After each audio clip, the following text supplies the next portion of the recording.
Did you catch a cold or what might be a flu virus or other virus, and you're thinking, oh my gosh, how did I get sick? I'm so bummed. What am I going to do now? How do I get it to go away as fast as possible? Then you're in the right place because in this video, I'm going to be giving you my tips of how I get myself through a cold virus and recover faster and avoid antibiotics and steroids and other kinds of treatments so you can get better and get back to doing what you love and at the same time be supporting your body through the process. I'm Dr. Donnie Wilson. If I haven't met you before, I'm glad you're here and welcome to How Humans Heal.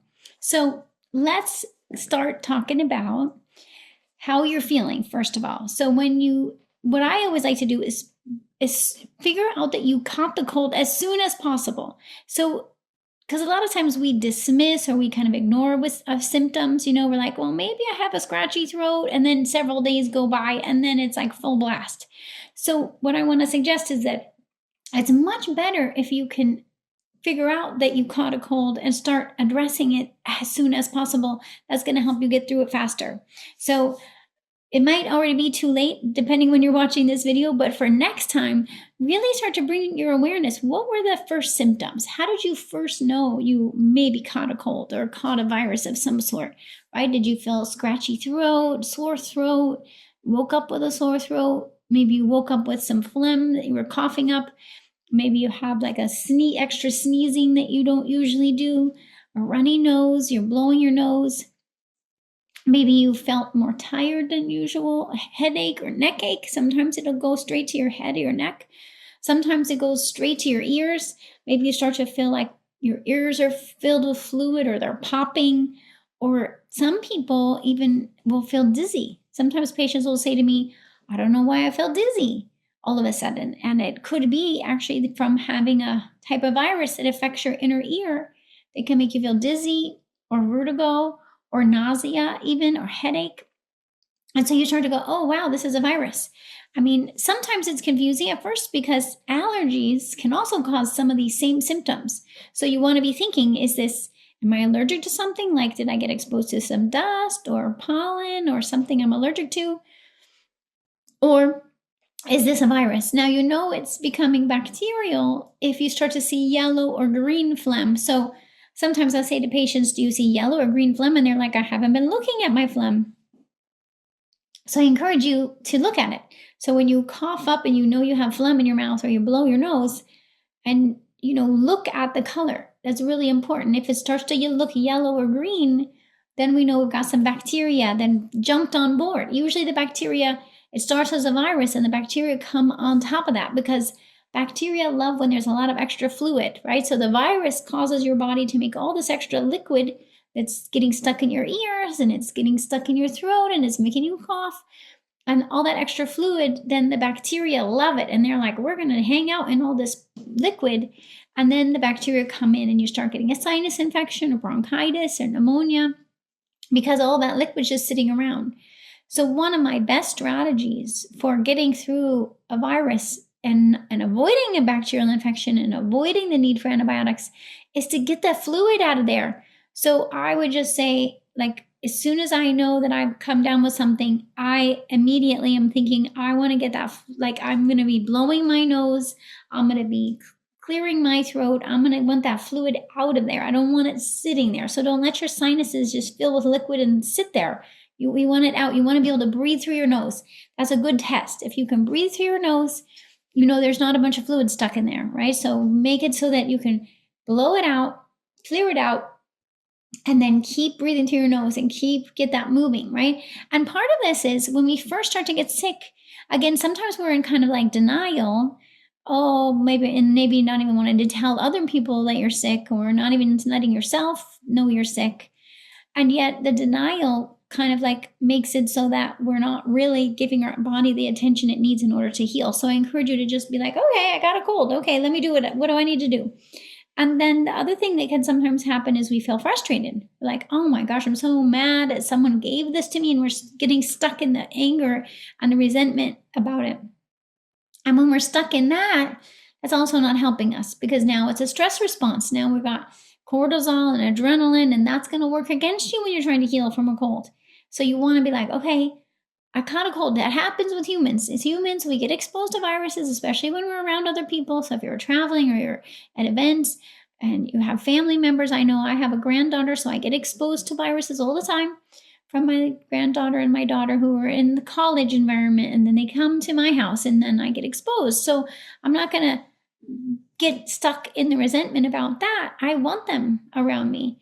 So that means I'm going to get exposed to viruses. So that's going to give me an opportunity to be with this and say, what can I do to help my body recover faster? What can I do to help protect myself? And so we'll talk more about that too as we're working through this process. But for now, what I want to focus on is helping you get your mindset into the game. The game now that you know you have a virus, you're in the game of how do I help my body heal? So if your mind is doing resentment, or if your mind is doing frustration, or whatever it is doing, sort of say, okay, let that go and let me get into the moment where I can actually help my body heal. Because actually catching a virus is actually good for your immune system. And immunologists say that it's actually healthy for us to catch at least one virus every year. That's actually good practice for our immune system. Our immune system needs to get exposed to a virus in order to mount a healthy immune response and protect us.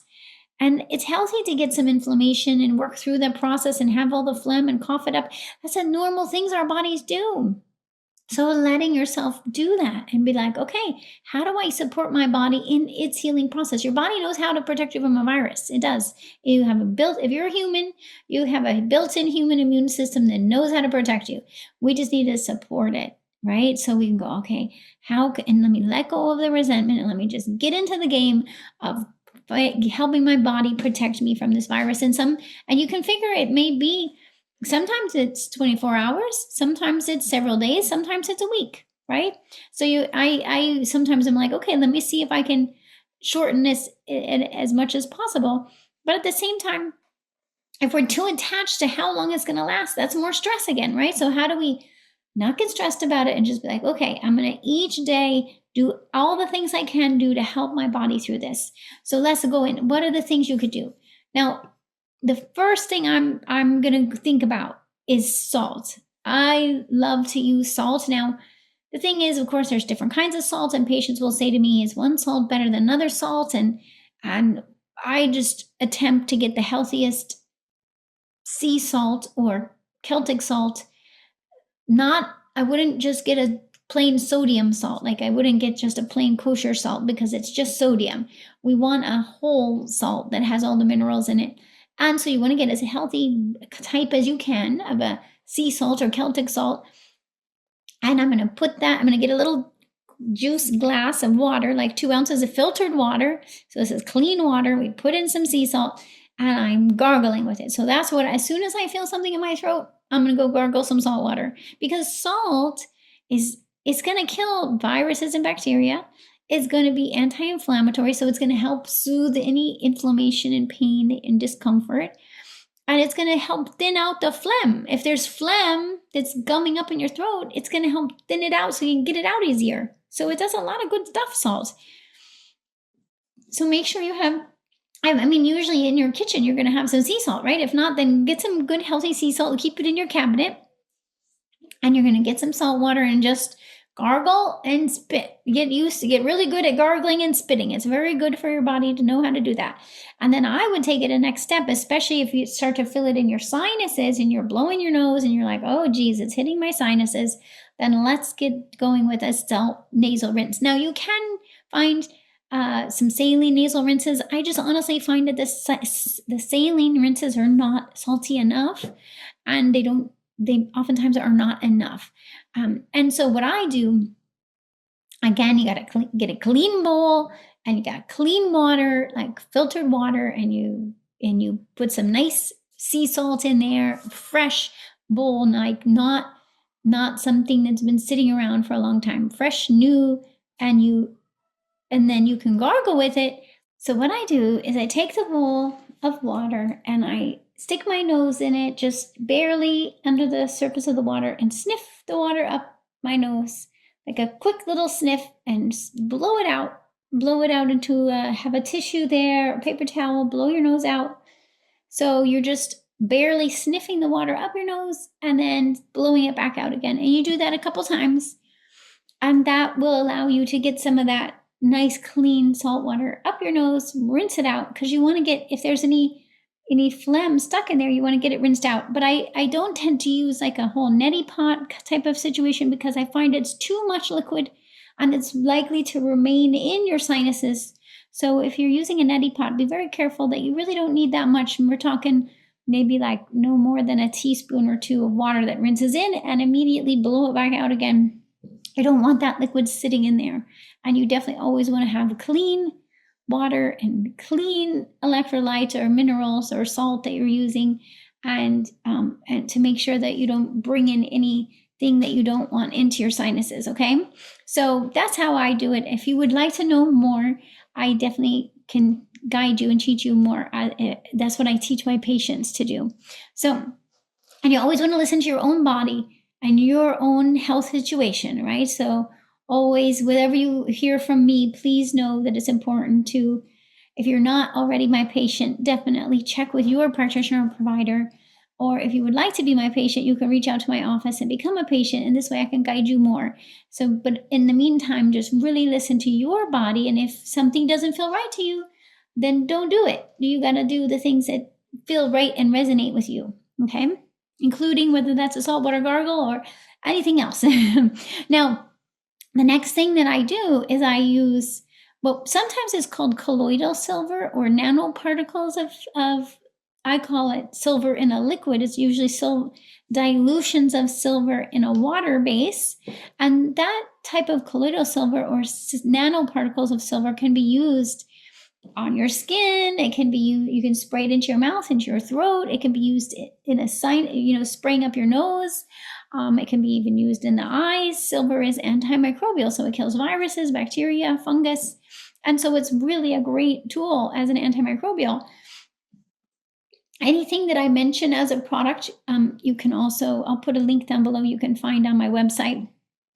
Some products are available to the public, and some products require that you're under supervision, my supervision as a patient under my clinic. So if there may be some things that I mentioned that don't show as available, that just means you need to be a patient in order to get access to them. So the silver, though, is available to the public. You can find it in various locations. In my store, I put the types that I usually recommend that have the highest quality, practitioner grade forms. And so you can use I usually get the nasal spray one because I can squirt it in my throat with the squirter, and then I can squirt it up my nose.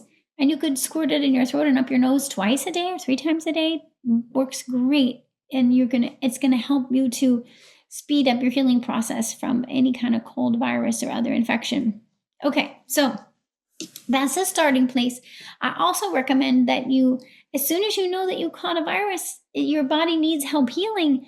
It means maybe you can look at your schedule for the day or the next couple days and say, hey, you might have to cancel plans or say no to certain things. You might need to rest more, right? You might be like, hey, I'm sorry, I'm not going to be able to do that. I'm going to need to do more rest and recovery. And so you want to be able to plan on going to bed earlier, sleeping in, taking naps during the day. I also recommend using a hot shower, hot bath, so you can go get into the hot shower, the hot bath, stay a little longer. Heat, when you get your body hot, it also helps you to fend off an infection.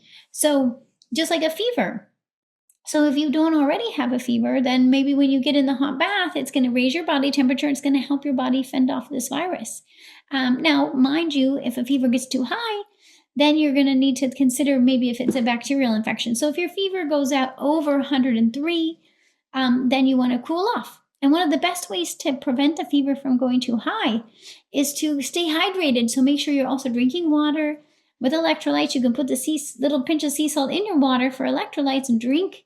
So you're drinking water, electrolytes, staying hydrated to help prevent a fever from going too high. But if your temperature is going super high, then that's often a sign that this is something else going on. This could be a bacterial infection, in which case you might need antibiotics, right? So use the fever as helping you understand what your body needs.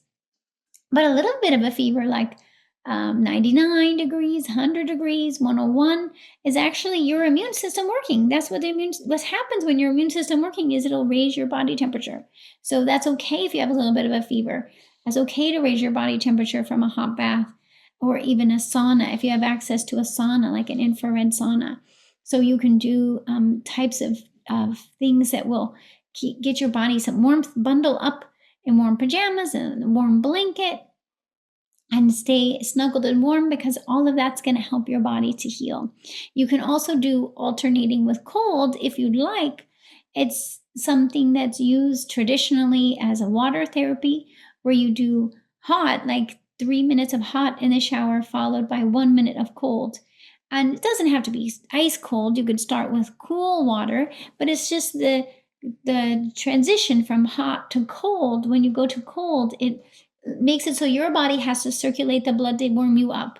So we can also use this as what I call the magic socks, where you put cold socks on your feet for 3 minutes, and then you put on you put the warm. Yeah, with this one you do cold socks, and then you put on dry socks over the top and let your body warm up your feet. Right? So you have these cold socks on your feet covered with dry warm socks, and your body warms up your feet. There's also can be used in the shower, as I mentioned, like 3 minutes in the hot shower with 1 minute of cold, and you end with cold when you're doing that in the shower. And this is a way to stimulate the immune system and circulation. This is something you could even do when you're not sick to help boost your immune system and help prevent yourself from getting sick. So there's things you can do that don't involve taking any supplements, that just have to do with learning how to stimulate your own immune system. To that end, I would recommend to avoid things that you might be consuming that decrease your immune function. So you're going to want to avoid sugar, like I'm talking about refined sugar, like a spoonful of sugar, or any products that say cane sugar in the ingredients. That's not the case with fruit or honey. You could likely have some fruit and a little bit of honey. I like to put raw honey in my herbal tea to soothe the throat, right? I like to use herbal, like traditional medicinal throat coat tea, and put some raw honey. That's very soothing. You're not going to overdo it with the honey, but a little bit of honey can be very soothing to your throat. But sugar, like we're talking cane sugar, straight white sugar, or brown sugar, that's what lowers your immune system. So you want to avoid that. And then you want to do avoid alcohol, because alcohol lowers immunity as well. And avoid dairy and gluten. Those are the most inflammatory foods that are going to work against you when you have a cold virus. So avoid dairy products, anything made from cow milk, cheese, ice cream, yogurt, and also avoid gluten. And then so the main ones would be sugar, alcohol, gluten, and dairy. And when you avoid those foods, you're going to heal a lot faster. Dairy just increases all the phlegm and inflammation. And so I would just be like, no dairy, and eliminate these things that are going to drop your immune system, because you need your immune system helping you now. Having optimal cortisol and adrenaline levels is essential for health and longevity. And yet the stress in the present and in the past can affect our cortisol and adrenaline levels, causing them to be too high or too low. The thing is that we're not all affected by stress in the same way. So over the past 2 decades, I've been researching and discovering how to help my patients recover from stress. And I've identified the 5 stress types, which are the 5 common patterns of disruption in cortisol and adrenaline levels. The reason why this is so important is because the treatment is different. When cortisol is too high, we use different herbs, nutrients, and other modalities to bring levels back to optimal than if the levels are too low. So that's why I, through research, developed the stress type quiz, which allows you in under 2 minutes to discover what likely your cortisol and adrenaline levels are, so then you can make decisions about which herbs, nutrients, and other healing activities to choose to help optimize your cortisol and adrenaline again and improve your health now and into the future. Just go to stresstypequiz.com where you can take the quiz and take it from there. Okay, so you got all of that. And then when it comes to supplements, right away when someone says, Dr. Donnie, which supplements should I be taking? And I recommend you have these already in your home, in your cabinet, ready to go, because by the time you find out you're sick, by the time we ship you something, it's going to take a couple days. And really, as I said, I'd rather you figure out you're sick and start taking something right away. So the things I would have in your cabinet already, or if you're sick now, have us shipped to you as soon as possible, would be, I would start thinking about vitamin C, zinc, and echinacea. Those are my first three supplements I would think of. Vitamin C, because vitamin C is so often we don't get enough of it as humans. And even if you're eating fruits, you're probably not getting enough vitamin C. And it's so good for the immune system. And it's very low likelihood to have any kind of negative impact. Although if you swallow a lot of vitamin C all at once, you might have an increased likelihood of loose stool or diarrhea. So you're not going to take a lot at once. The key is to spread it over time. So better to have 500 milligrams and take it every 3 or 4 hours, 500, 500, 500, 500, and spread it through the day. This way it doesn't cause loose stool, but it is giving you a whole trickle of vitamin C all day. And then, of course, you're going to go to sleep and you're not going to take it while you're sleeping. But vitamin C is water soluble. It's going to circulate through your body pretty quickly. So vitamin C, and then there's zinc, which you can get and take, between 15 and 30 milligrams per day. Now, if you were taking a lot of zinc for a long time, you're going to need to make sure you have copper too. But if you're talking about a cold virus that you have for a week, that's not going to disrupt your copper in that amount of time. So we can bump up the zinc a little bit for a short period of time and get a lot of healing process. Zinc really helps stimulate the immune system.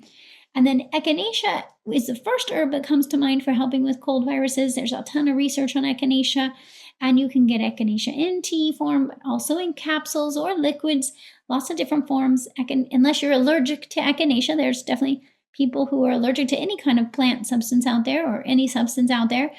But as long as you're not allergic to it, then you can take echinacea. Again, I would take it with the vitamin C, like spread out through the day, every 3, 4, 5 hours, another dose, another dose, another dose, another dose.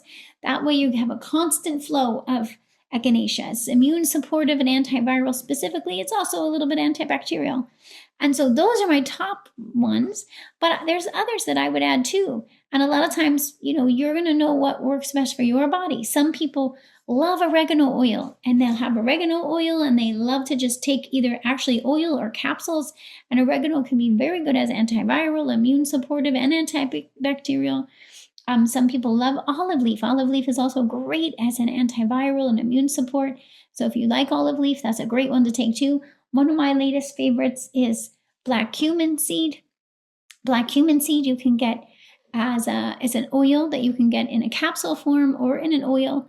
And what I'm doing is taking the oil and then I take a spoonful, just put it right on the spoon and drink it down. And black cumin seed is so immune supportive, anti-inflammatory, and antimicrobial all in one. So the black cumin seed can be very beautiful for that too. And then the other nutrient that I love to use is vitamin A. Now, vitamin A, just like vitamin D, also really important. Vitamin D is one we can monitor in blood work and make sure, hey, if your vitamin D is less than 50, we need to be getting some vitamin D, especially when we don't have very much sunlight and we're not getting vitamin D from the sun. We need to probably be taking vitamin D, but check your blood work. And then I might suggest to take 5,000 IUs every day anyway, and you can take an extra 5,000 if you catch a cold virus. And then for a week or two, just to boost your levels. And then the vitamin A, yes, you can check vitamin A in the blood. Vitamin A is also fat soluble, just like vitamin D, so we don't want to overdo it. But if you catch a cold virus, then it's okay to take a little extra vitamin A for a week. You just wouldn't do that if you're pregnant or if you're breastfeeding, or if you have a liver issue, or you already know you've been taking too much vitamin A. Same thing with vitamin D, right? You got to know your body and your levels. But in general, we could use a little bit of extra vitamin A during a week or two long infection. So we can boost the vitamin A a little bit, actual vitamin A, not just beta carotene. And you're just going to know I'm not going to do this forever and I'm not going to overdo it. I also like to use mushroom extracts, like there's reishi mushroom, shiitake, all different mushrooms that are immune supportive. And you can get very high quality mushroom formulas that usually have a combination of mushrooms in them. Those can be in capsule form or liquid form. I like Host Defense, for example. I'll put some examples down below. And I have all of this also in my cold and flu survival guide or recovery guide. I'll put a link for that because you can download the cold and flu recovery guide from me. And this way you're going to have all of my tips right there in that guide, including links to the products that I suggest. So you could get what I would usually be doing in terms of supplements is I would look for a supplement that has vitamin C, zinc, and echinacea, and vitamin A together all in one, right? Because now you got one product and it's got it all there. In fact, there's a product in the Nature Empowered product line called Immune Support that has vitamin C, zinc, echinacea together with some other herbs too, like astragalus and andrographis. These are other herbs that are antiviral and immune supportive. And then there's another product called Immune Plus that has vitamin D and quercetin and NAC. Quercetin is anti-inflammatory. NAC helps in the phlegm. So Immune Plus is really good, especially for those reasons. And then there's also a product, there's a mushroom formula, like I mentioned, from Host Defense and some others as well. And then there's a vitamin A, usually vitamin A. There's vitamin A in the immune support product I mentioned, but there's also, you could get vitamin A separately if you want to take extra. And then there's also a product called beta-glucan, which is not a mushroom formula, but from a different source of beta-glucan that's a really good immune support. So especially if you've been catching every cold, if you're like, oh my gosh, I'm sick again. I was sick last month and now I'm sick this month, or I was sick 2 weeks ago and now I'm sick again. What's going on? So sometimes then we've got to dig a little deeper and add a couple extra things. Like that might be where we add the mushroom formula, the beta-glucan, the extra vitamin A to really boost your immune system. But we also have to be thinking, which foods are you eating that might be dropping your immune system? And also I would start looking at your environment, because if someone's catching that many colds, it could be stress. Is there stress in your environment or trauma? And also, is there mold in your environment? Because when we're exposed to mold toxins, like say in a water damaged building, and a lot of times people don't realize there's mold hiding behind the walls. So it's important, if you're getting sick over and over again, it may be worth getting an inspection for molds in your home.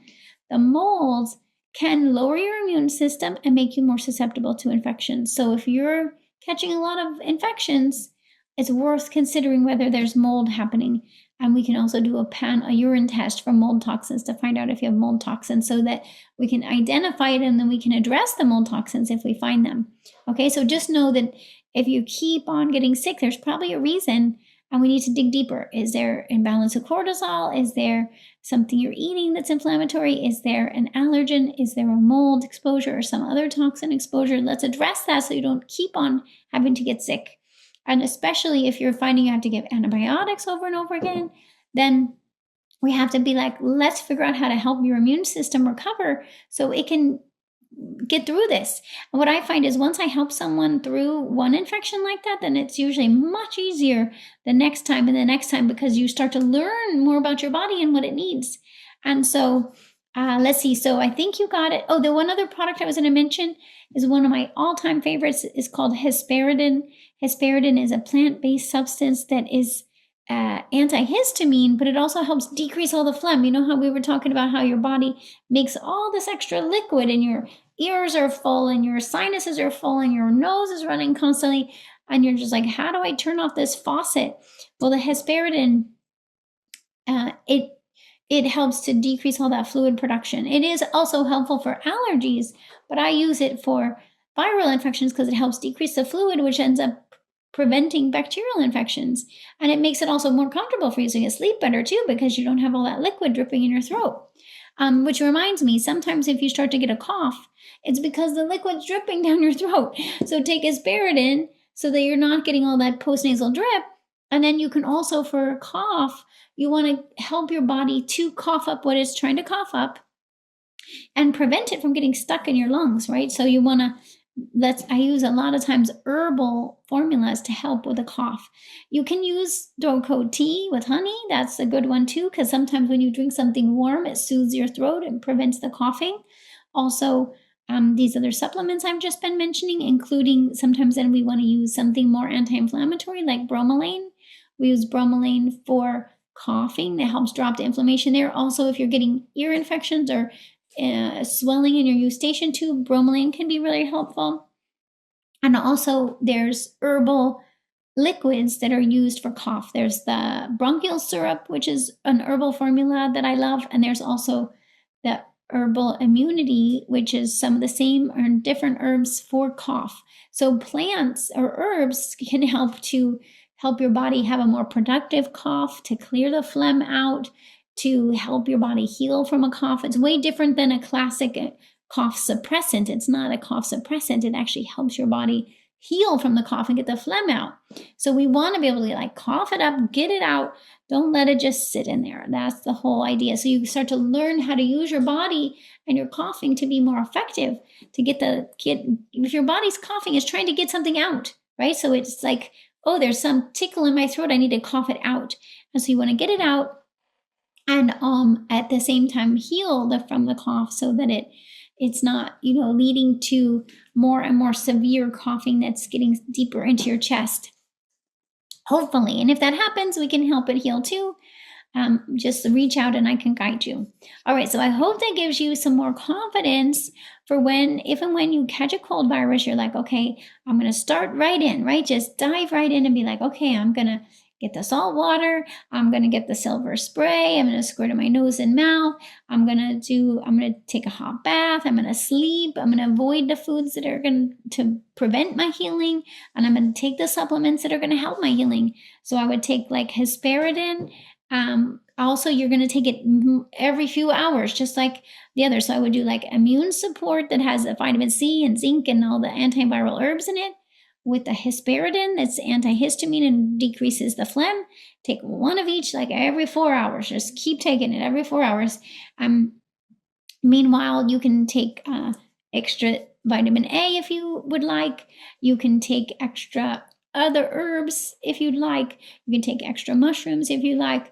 And this way you're matching your body and giving your body the support it needs to help your immune system protect you. And if you get stuck or you need more help, then reach out, because I'm happy to guide you and help you every step of the way. I love helping you to know what your body needs and recover faster. So the next time you catch a cold virus, you're like, I got this. I know exactly what to do. I got all the stuff I need. I'm going to get through this. And then you start to feel more and more confident that it's not going to end up in needing antibiotics and steroids, because every time we need antibiotics and steroids, it just disrupts our gut and can weaken our immune system and makes us more susceptible to the next infection. So if you need the antibiotics and steroids, you should definitely get them, but we try to avoid them. And even if you're taking antibiotics or steroids, you're going to still want to do all this other stuff, because the antibiotics just kill bacteria. They don't actually help your body heal from the infection. So if you need to take antibiotics or if you need to take steroids to help your body recover, do that. And also do the herbs, the nutrients, the self-care that's going to help you recover faster and prevent the next infection. Thanks so much for joining me for this video and this episode of How Humans Heal. I hope that gives you some more ideas of how you can be proactive about yourself and your health related to cold viruses. We've been hearing from a lot of people recently who've been catching every kind of cold. So I wanted to give this video to you and say, okay, I got you. You are now going to be covered and set and prepared and get through this and be able to recover and feel better afterwards and feel confident that you know what to do the next time. So by the way, if you get ear infections, there's also ear drops. The garlic mullein ear drops you can drip in your ears. That helps prevent ear infections. And if you have a child who has a cold, then let me know, because I also do help a lot with children going through colds and ear infections. The one thing is, of course, we got to drop the doses for children, and there's certain substances we wouldn't use with children. Definitely, if a child gets a fever, it's more important to address sooner, right? So if their temperature goes up to 103 as a toddler or a baby, then that's more concerning than it would be for an adult. So you're going to be more likely to track the temperature of the baby or child. So test their temperature like in their ear or their forehead and check, are they getting a fever? Make sure they're staying hydrated. And then there are things, though, that you can do for children as well. Oftentimes I find that children are very happy to take herbal liquids in a glyceride form. So I can guide you on that, as well as the liquid silver we can use in these short-term forms to help to be antiviral, antimicrobial, immune supportive. And the diet changes really make a difference for kids, as well as what I call the magic socks, the cold socks on the feet. So there's things you can do also for children to help them get better faster and prevent the use of antibiotics whenever possible. So again, thanks for joining me. I hope this was helpful. Be sure to download the cold and flu guide down below. And I look forward to connecting with you in the next episode of How Humans Heal. Take care. Thanks for listening to How Humans Heal. If you liked this episode, leave a rating and a review. And for more resources, visit drdonnie.com.